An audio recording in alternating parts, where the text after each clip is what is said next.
ایک بوڑھی عورت روز ایک شخص کو پتھر مارتی تھی۔ لوگ سمجھتے تھے وہ نفرت کرتی ہے، مگر سچ یہ ہے اس نے جس دن پتھر نہیں مارا اس دن اصل واقعہ شروع ہوا، کیونکہ جس انسان پر وہ ظلم کرتی رہی اس نے اس کے دروازے پر جا کر پوچھا، کہیں تم بیمار تو نہیں؟ یہ کہانی نہیں، یہ محمد صلی اللہ علیہ وسلم کے اخلاق کا وہ منظر ہے جو عقل کو حیران اور دل کو ہلا دیتا ہے۔ مکہ کی گلیاں گواہ ہے، وہ گلیاں جہاں کبھی ظلم چیختا تھا، جہاں کمزوروں کو ستایا جاتا تھا، جہاں حق کہنا جرم سمجھا جاتا تھا۔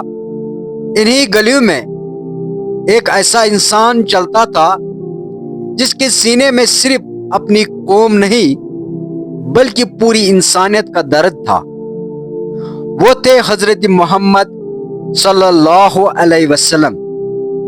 آپ صلی اللہ علیہ وسلم روزانہ اسی راستے سے گزرتے، نہ کسی کو تکلیف دیتے، نہ کسی کا راستہ روکتے، نہ کسی سے بدلہ لیتے، لیکن اسی راستے میں ایک پرانا سا گھر تھا، کچی دیواریں، ٹوٹا ہوا دروازہ، اور اس گھر میں ایک بوڑھی عورت رہتی تھی۔ یہ بوڑھیا محمد صلی اللہ علیہ وسلم کو ناپسند کرتی تھی۔ اس کے دل میں نفرت بھر دی گئی تھی۔ لوگوں نے اس کے کان بھرے تھے، یہ ہمارے معبودوں کو برا کہتا ہے، یہ ہمارے دین کو ختم کرنا چاہتا ہے، یہ خاندانوں میں تفرقہ ڈالتا ہے۔ اور لا علمی جب نفرت کے ساتھ مل جائے تو انسان اندھا ہو جاتا ہے۔ راز کا معمول تھا، جیسے ہی محمد صلی اللہ علیہ وسلم اس گلی میں داخل ہوتے وہ بوڑھیا چھت پر آ جاتی تھی اور اس کے ہاتھوں میں پتھر ہوتے تھے۔ وہ پوری طاقت سے وہ پتھر پھینکتی تھی۔ پتھر محمد صلی اللہ علیہ وسلم کے جسم سے ٹکراتے، کبھی کندھے پر، کبھی سر پر، کبھی پاؤں پر، کبھی خون بھی نکل آتا تھا۔ لوگ یہ منظر دیکھتے اور دل پھٹ جاتا۔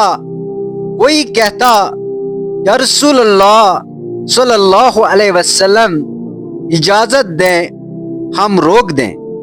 کوئی کہتا تھا، بد دعا کر دیں، اللہ اس سے ہلاک کر دے۔ مگر محمد صلی اللہ علیہ وسلم کا چہرہ پرسکون رہتا، نہ زبان سے بد دعا نکلتی، نہ ہاتھ بدلہ لیتا۔ آپ صلی اللہ علیہ وسلم صرف اتنا ہی فرماتے، اللہ اسے ہدایت دے، یہ مجھے پہچانتی نہیں۔ دن گزر گئے، مہینے گزر گئے، یہ سلسلہ چلتا رہا۔ اچانک ایک دن خاموشی۔ محمد صلی اللہ علیہ وسلم اس گلی میں داخل ہوئے، لیکن آج کوئی پتھر نہیں آیا، نہ چھت پر کوئی حرکت، نہ نفرت بری آواز۔ دوسرا دن آیا، پھر خاموشی۔ تیسرا دن آیا، تب بھی وہی سکون اور خاموشی۔ صحابہ خوش تھے، یا رسول اللہ صلی اللہ علیہ وسلم، اللہ نے آپ کو اس تکلیف سے بچا لیا۔ مگر محمد صلی اللہ علیہ وسلم کے دل میں ایک اور ہی خیال تھا۔ آپ صلی اللہ علیہ وسلم رک گئے اور فرمایا، وہ بڑھیا کہیں دنوں سے نظر نہیں آئی؟ کہیں بیمار تو نہیں؟ یہ وہ لمحہ تھا جہاں انسانیت شرمندہ ہو جاتی ہے۔ تیمارداری کا ارادہ جس عورت نے آپ صلی اللہ علیہ وسلم کو پتھر مارے، جس نے آپ صلی اللہ علیہ وسلم کو زخمی کیا، جس نے نفرت کی،